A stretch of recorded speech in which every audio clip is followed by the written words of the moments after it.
Call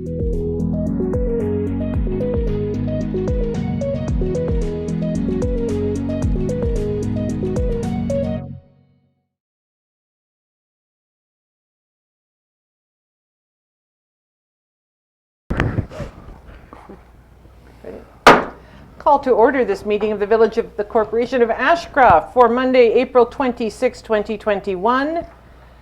Move to adopt the agenda as presented. So moved. Councillor Anderson and seconded by Councillor Toohey. There are no items to add, so on the question, all those in favor? Carried. We move on to the minutes of the regular meeting of council held on Monday, April 12, 2021. Move to accept. Councillor Davenport, seconded by Councillor Anstett. Are there any errors or omissions? Seeing and hearing none on the question, all those in favor? Carried. Minutes of the special meeting of council held on Monday, April 12th. Moved by Councillor Anstett, seconded by Councillor Toohey. Are there any errors or omissions? Seeing and hearing none on the question, all those in favor? Carried. We have no delegations at this evening's meeting, so we move on to item 4, public input, questions and comments about tonight's agenda items. CAO Dick, have we received anything by email from anyone? No. Thank you. Jessica, do we have any questions or comments? I have nothing on Facebook, but Laura with it.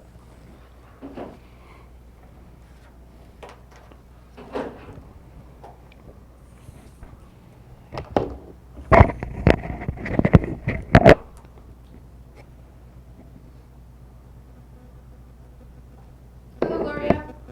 Hi there, Jessica. You are on the air. Okay, thank you. I could not get on the video through that link, so I'm in the dark again, but I will do my best. All they've done is approve the minutes, so go ahead. Oh, okay, so I have a few questions. Is there anybody ahead of me that needs to go ahead, because I have a few? No, go ahead.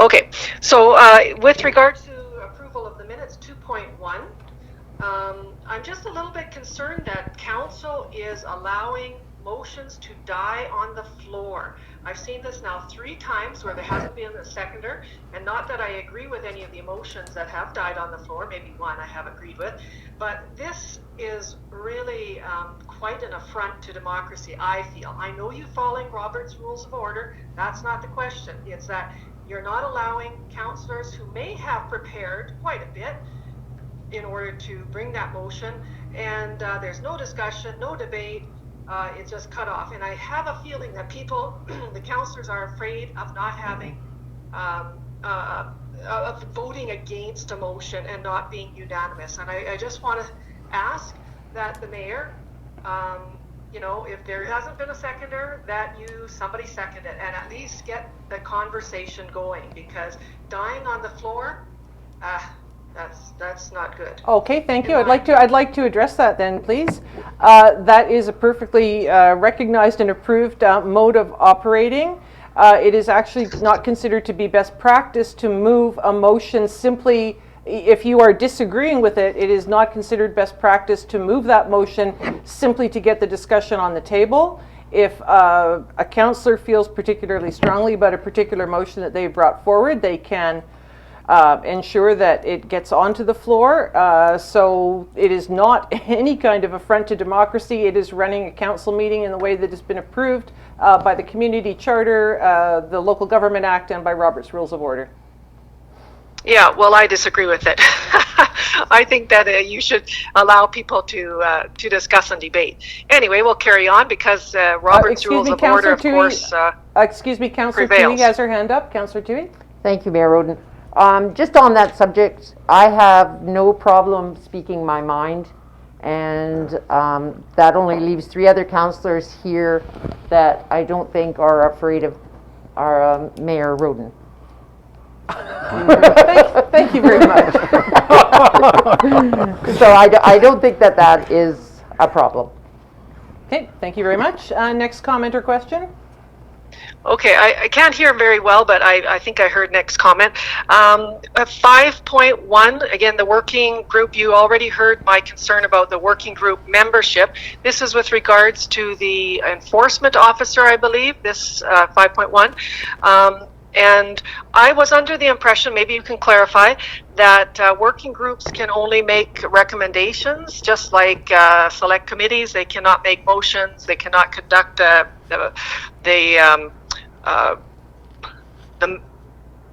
workings of council.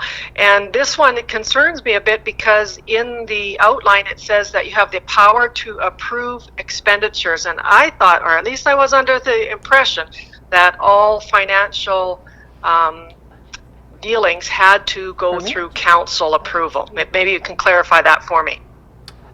This is in the budget, which has been pre-approved.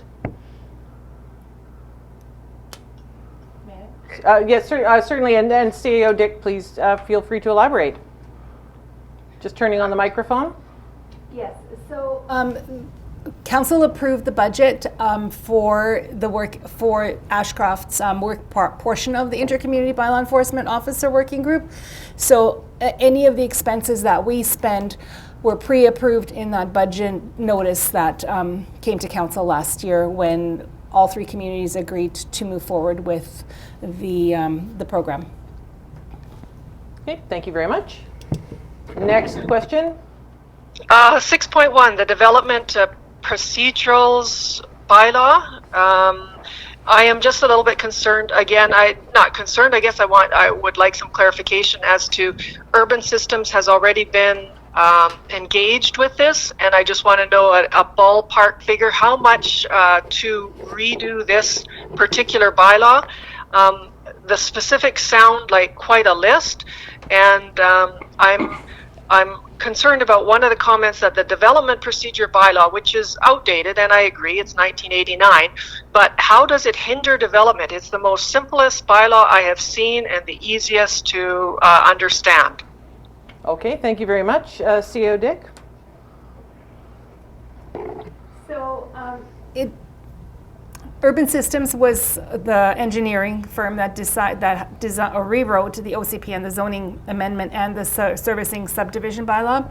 So the next bylaw that needs to be updated that works in conjunction with those other three bylaws is the council procedures bylaw.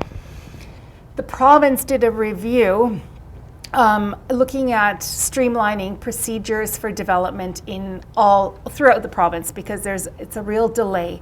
If you're coming to the community and you want to move forward with development, as most of you are aware, the Government Street, for instance, development is on hold for quite some time until a process is completed.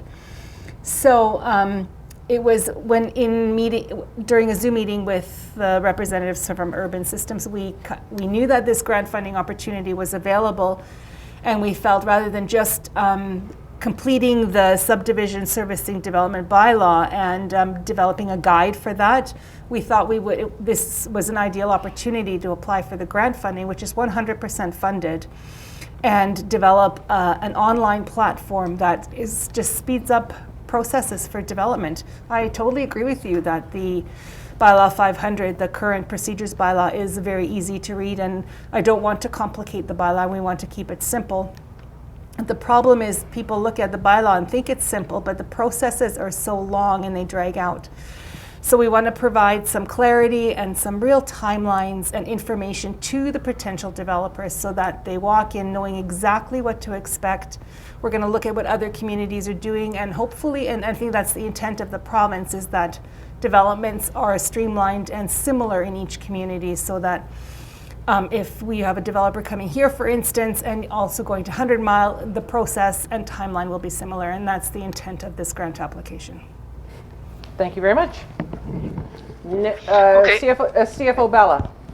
So a couple of things. The financial lens, again, if we get the grant approved, we can proceed with it and it doesn't cost the village. The second thing is, Urban is our engineer of record, and like this CEO Dick said, that they were instrumental in developing. So where the expertise is there, we use them, and where we find there areas where they don't have expertise, we sometimes go outside. As an example, which came up in the last meeting was we've gone to someone else to do the trails plan because someone had better expertise and didn't have the history, right? So just saying financially for us, if we have 100% grant and urban system is helping us get the grant and they're engineer of our record, I don't see any issue moving forward. Okay, thank you very much. Next question. Okay, I cannot hear very well. I just hear things in and out, and I think that was an end of what Yogi was saying. So I'm understanding that perhaps the government street development, for instance, will be hastened with this new bylaw. No, this would not apply to developments that are currently in progress. This would apply to any future developments coming into the village of Ashcroft to streamline the process for the housing development that we hope to attract here in the near future. Okay, and is it restricted to housing? Is that what I understand? No. No. Okay. Again, I'm not hearing everything you're saying. So 6.2, the message sign. This tickles me pink that you guys are considering to buy a digital message sign. My little bit of concern, since I am a pedestrian that walks a lot in the community, is the placement of that sign. Just because it's right at the corner where the big trucks are turning, and many times I have had to stop and wait until the traffic has gone past because they don't see me, or they hesitate and then they keep on crawling past the crossing. So I'm thinking that another distraction might not be good for them. People from the Mesa would not see it. Those residents would likely, if I were anyway a Mesa resident, I would probably drive past it, and therefore I'm going across the crossing again and coming around. So there's going to be more traffic across that crossing. And also I'm a little concerned about the snow buildup for a sign that is as shown in the picture that would be on the ground that way. I still think a better placement is on or above the fire hall or across from the post office where everyone converges. You're going to get people that in a time of an emergency, they might start to converge around that sign, and there's no space there. So just a concern, just something that you can discuss. Thank you. Just to address that, far more of a concern would be people converging at the fire hall in the event of an emergency, which is something we did see in 2017 and are very anxious to avoid again. There has been considerable discussion about the placement of a sign. No one place in the village is going to hit everyone. Our hope is that by placing it at the site suggested, which has been very copiously surveyed and assessed for the suitability of a sign there, that it will become a fixture of the community. People such as myself who live on the Mesa will get in the habit of checking it every now and again. It is only going to be used in situations probably for emergencies. We do not want it to become visual white noise in the background that people ignore. And we hope that by having it there, people will realize it is there, and in the event of an emergency or a disaster, people will get in the habit of going and checking it, which is what we want them to do. That's the best place in terms of attracting the most eyeballs. It's at eye level rather than up high. It's on publicly owned land. I know that the Department of Public Works will be very careful to ensure that it is not blocked by snow or anything else. And we're really excited to be able to move ahead with this project. Yes, it is very exciting. The last thing, 7.4, I think I just got a couple notes here. I'm not exactly sure. I think it's about the evacuation alert or that working group maybe. I just have written down that the TNRD had their Voyant Alert work very well, and I'm just wondering when Ashcroft is going to try their Voyant Alert test system. Is it in the makings or not? Yes, it is. The TNRD did have a test of their Voyant Alert system at 10:30 last Friday. It worked very well. I got a text message. We are planning on having a test of our system. What we are trying to do is just build up the awareness of it a little bit more, and then when we do, we will be putting out a test, and we hope that by people talking about it, saying, oh, did you get the test from the alert system, that will help us to spread awareness of the Voyant Alert emergency response system and get even more people signed up. So we will be letting people know when that is coming out so that they will expect it. We've had 2 tests. Okay, you are going in and out again. I'll just make a final comment with regards to that particular working group. I see that there are 2 community members that have been handpicked for that one. I'm not disputing their expertise and the effectiveness of working groups. I am questioning, however, the handpicking of community members, and just to be aware that just seems a little bit like what the Ashcroft Terminal Community Working Group did, and it was quite a bit unbalanced in representation. As I'm not a member of that Emergency Response and Evacuation Plan Update Working Group, I do not know how the community members were picked. However, the 2 community members who were picked, I do know, have a long history of working in the village, of being very concerned about emergency evacuation. They've done a lot of work, both of them, a lot of work to work towards that end. So they obviously have a great deal of expertise in the field. And I will be honest and say that at least one of them has been extremely critical of the village and our emergency response. And we are very, very happy to have her working with us and to be able to take advantage of that expertise and to put that to work for the village.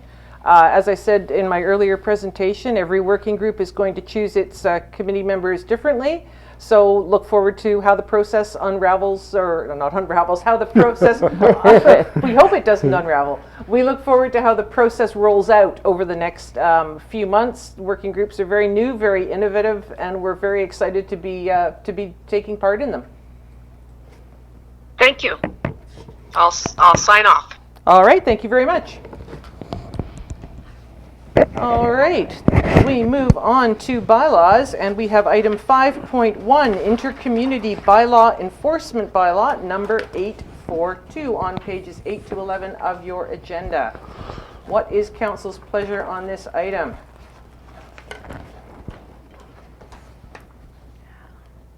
Well, I will be bold and I will suggest that bylaw number 842, cited as Intercommunity Bylaw Enforcement Bylaw number 842-2021, be introduced and read for the first, second, and third times.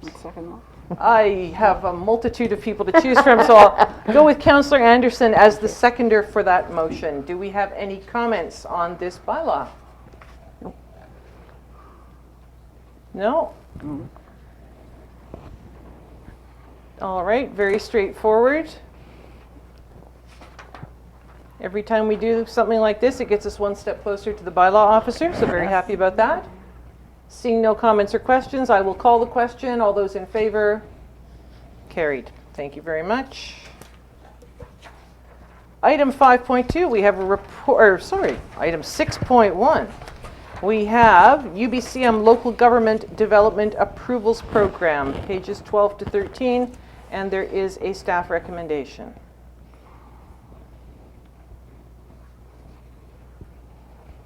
Councillor Anstead. I make a motion that we move forward to the staff recommendation that council approves the Village of Ashcroft to submit a grant application to UBCM under the Local Government Development Approvals Program to establish best practices and develop innovative approaches to improve development approval processes in Ashcroft, and further that urban systems be approved to prepare the grant application and, if approved, complete the project. Thank you very much. Councillor Anderson seconds that. Discussion. Anyone have any questions or comments? Again, I think anytime you're looking to update something that was created in 1989 is good, if only to streamline the process, not only to streamline the process, but also to bring it in line with government best practices, which have, of course, evolved considerably over the last 32 years, one hopes. And also the timing is right with the province. Just having done this in 2019, it brings us up to speed with the most current thinking from the province. And that's that standardization element that CAO Dick was talking about. Is there any discussion on the question? All those in favor? Carried. Item 6.2, CAO report on the community message sign, pages 14 to 17. And we again have we have two staff recommendations. What is council's pleasure? Councillor Anderson. Yeah, I move with the staff recommendation that council approves staff to move forward with the purchase and installation of one appropriately sized stationary community message sign to be displayed near the wagon on Highway 97C, and further that up to $10,000 be allocated in the budget for this project. Thank you very much. Councillor Toohey seconds. Discussion. Councillor Davenport. I'm very happy that this is moving forward, and it is definitely necessary and seems to be working well in tandem with the Voyant Alert that is upon us now. So I think we're doing this in a correct fashion, and it has been sort of a concern of our community, and now it's something that we need to look at. So I'm happy that we are doing it, and it's the location again. Being a DJ, you can't please everybody, so we have to just, I think our best practices of having it available first thing when you come off the highways, and people go in and out of Ashcroft. That's two ways to come in and out, so I think we done the due diligence, and staff and the works folks have done a good job in choosing a spot for it. Thank you. Any other comments? No. I mean, the main issue that has always been an issue at that particular junction with the wagon is sightlines. Because of where it's located, I think this is a good way to take it away from driver's sightlines, put it somewhere where it is noticeable but not in your face. And it is an attractive little piece of grass there, but I think that with the right signage, with the right materials, construction, it can be something that ties in perhaps with the look of the freight wagon nearby, so that it doesn't look jarring or glaring. It blends in and fits with the heritage theme that we look for in the downtown area. All right then, on the sign question, all those in favor? Carried. Item 6.3, CFO report, purchase of carbon offsets. Councillor Anstett. I'd like to move forward with the staff recommendation that council approve the purchase of the offset credits as required by the province of British Columbia and the Climate Action Revenue Incentive Program through the offset organization offsetters. Thank you very much. Do I have a seconder? Councillor Davenport, is there any discussion on this? Just note that the village and I know staff have been talking about different measures that we can take moving forward, and look forward to some of those coming to fruition over the next little while, hopefully. No further discussion on the question. All those in favor? Contrary minded? Carried.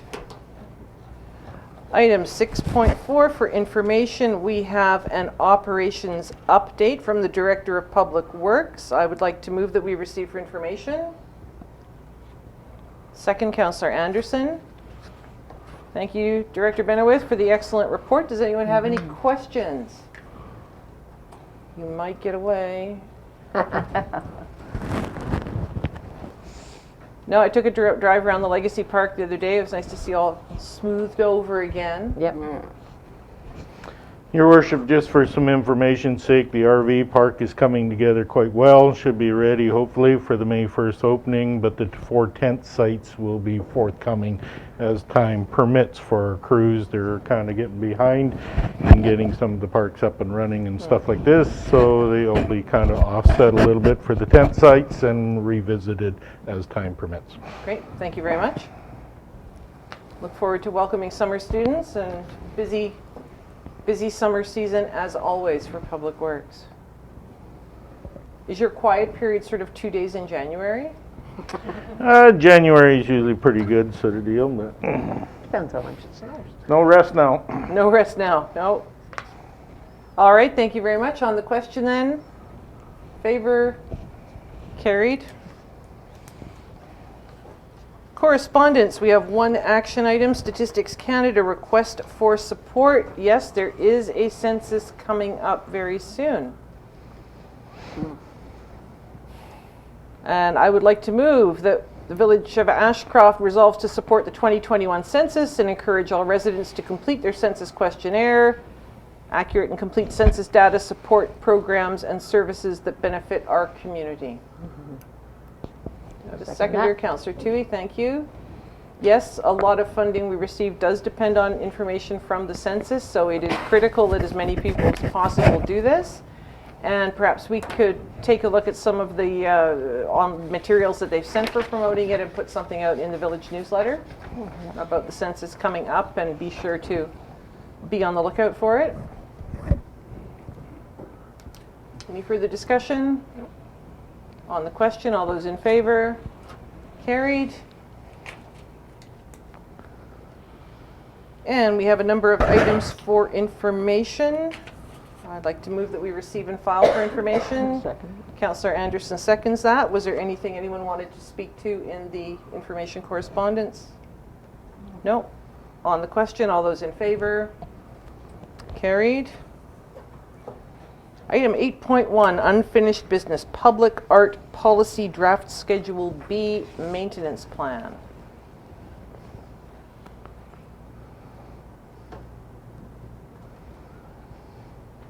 Just getting there in my agenda. There we go.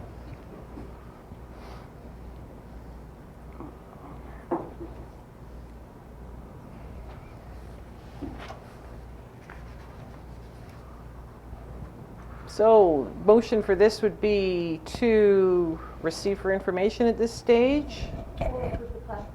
Or approve the plan. Does any, okay, so I'd like to move that we approve draft schedule B maintenance plan for the public art policy. Councillor Anderson seconds. Has anyone got anything to add? Any comments they would like to make before this gets finalized? I thought it looked pretty good. No? I think it's very comprehensive. Yeah. Councillor Davenport.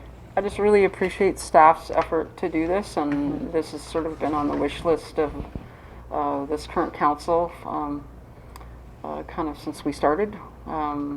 So thank you. Thank you for doing your due diligence and working things out, and it looks fabulous, and look forward to you know, potential new artists working through it, and staff working through to make sure we're all covered. And credit is, what is the phrase? Credit is Credit where it's due? Yes, thank you. I took the words right out of you. You did. Yes, thank you very much to staff for doing this. And it looks like a lot there, because there is a lot there, and I think it shows that we are taking this very seriously, and we are not certainly trying to deter anyone from providing art. It's simply showing that we take our role as caretakers very, very seriously. You know, what did they used to say? A puppy isn't just for Christmas, it's for life. A piece of artwork is for life, and we want it to last as long as possible. Any further discussion on the question? All those in favor? That's carried. Task manager, I would like to move that we receive for information. Councillor Anderson seconds that one. Thank you very much. And are there any questions or comments on any of the items on the task manager? No. Thank you. Very multicolored one this week. On the motion then, all those in favor? Carried. We have no new business. We move on, or do we have reports, recommendations? We move on to item 10.1, Joint Paratransit Committee meeting minutes. I'd like to move that we receive for information. Second by Councillor Anstead. Are there any comments? It's good to see Lawrence Marchment back driving. Yeah. Customers are all probably happy as well. I know he's very popular. And the Interior Health, and BC Transit have since changed the dates of the public bus going, the free bus service going to the clinic. It's going to be on May 4th and May 6th.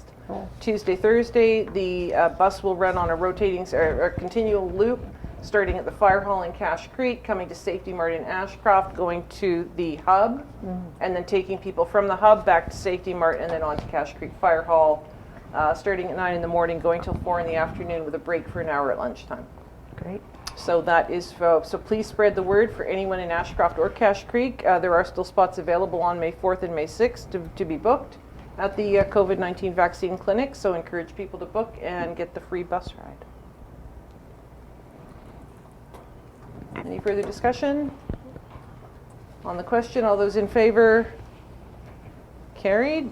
Bylaw Enforcement Working Group minutes. Like to move to receive for information. Councillor Anderson, thank you. Any discussion on this one?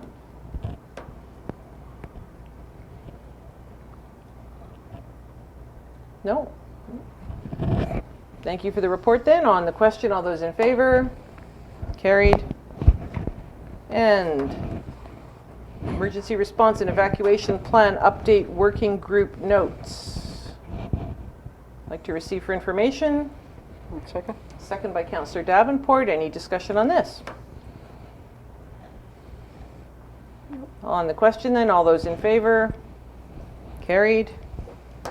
And reports, we have a report from myself, me and I, pages 47 to 49. I'd like to move that we receive for information.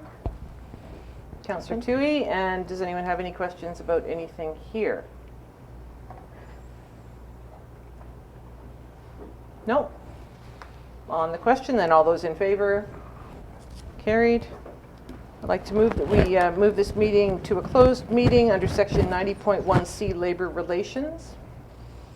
Councillor Anstett, on the question, in favor? Carried.